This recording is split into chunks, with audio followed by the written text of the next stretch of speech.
আপনি কি এখন মুখটা বন্ধ কেন? এই যে মহিলা, আপনার মুখটা এখন বন্ধ কেন? বলেন তো, কি বলছিলেন এতক্ষণ ধরে?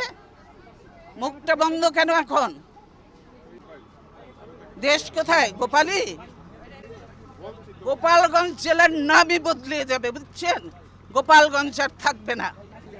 কতগুলো আলেমকে হত্যা করেছেন, এতিমকে হত্যা করেছেন, কতগুলো বিডিআর অফিসারকে হত্যা করেছেন।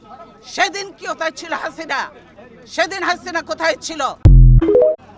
আপনি কি এখন মুখটা বন্ধ কেন? এই যে মহিলা, আপনার মুখটা এখন বন্ধ কেন? বলেন তো, কি বলছিলেন এতক্ষণ ধরে?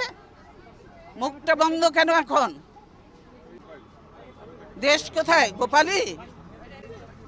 গোপালগঞ্জ জেলার নামই বদলে যাবে, বুঝছেন? গোপালগঞ্জ আর থাকবে না। কতগুলো আলেমকে হত্যা করেছেন, এতিমকে হত্যা করেছেন, কতগুলো বিডিআর অফিসারকে হত্যা করেছেন। সেদিন